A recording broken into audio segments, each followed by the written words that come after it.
નમસ્કાર દર્શક મિત્રો, બ્રેકિંગ ન્યૂઝમાં આપનું હાર્દિક સ્વાગત છે. આપ જોઈ રહ્યા ગુજરાત ન્યૂઝ 24.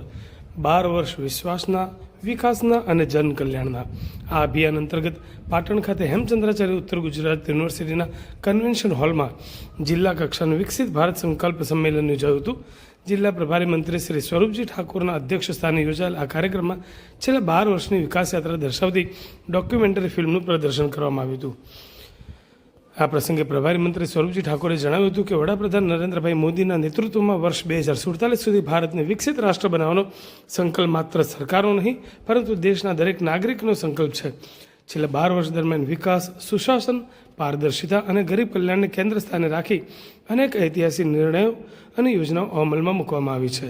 તેમણે જણાવ્યું હતું કે જનધન યોજના, આયુષ્યમાન ભારત જલ જીવન મિશન, પ્રધાનમંત્રી આવાસ યોજના સહિતની અનેક કલ્યાણકારી યોજનાઓ દ્વારા કરોડો લોકોના જીવનમાં ગુણાત્મક પરિવર્તન આવ્યું છે. ભારત આત્મનિર્ભરતાની દિશામાં ઝડપથી આગળ વધી રહ્યું છે અને સ્વદેશી ઉત્પાદનોને પ્રોત્સાહન મળવાથી વૈશ્વિક સ્તરે દેશની પ્રતિષ્ઠા મજબૂત બની રહી છે. ભરતસિંહ ડાભીએ જણાવ્યું હતું કે ઉત્તર ગુજરાતમાં પાણીની સમસ્યાના કાયમી નિરાકરણ માટે અમલમાં આવેલી સુજલામ સુફલામ યોજના વિકાસના મજબૂત પાયારૂપ સાબિત થઈ છે. આશરે ₹6,000 કરોડના ખર્ચે હાથ ધરેલા કાર્યોના પરિણામે વિસ્તારના કૃષિ અને સામાજિક વિકાસને નવી દિશા મળી છે. રાજ્યસભાના સાંસદ સભ્ય શ્રી મયંકભાઈ નાયકે જણાવ્યું હતું કે છેલ્લા 12 વર્ષમાં દેશના નાગરિકોને એવી અનેક સુવિધાઓ અને યોજનાઓનો લાભ મળ્યો છે જેની અગાઉ કલ્પના પણ મુશ્કેલ હતી. પીવાનું પાણી, 24 કલાક વીજ પુરવઠો, કન્યા કેળવણી, ડિજિટલ સેવાઓ અને ટેકનોલોજી આધારિત સુવિધાઓ જેવા ક્ષેત્રોમાં નોંધપાત્ર પ્રગતિ થઈ છે. તેમણે વર્ષ 2047ના વિકસિત ભારતના સંકલ્પને સાકાર કરવા યુવાનોની મહત્વપૂર્ણ ભૂમિકા હોવાનું જણાવ્યું હતું. વિકસિત ભારત સંમેલન યોજાયું.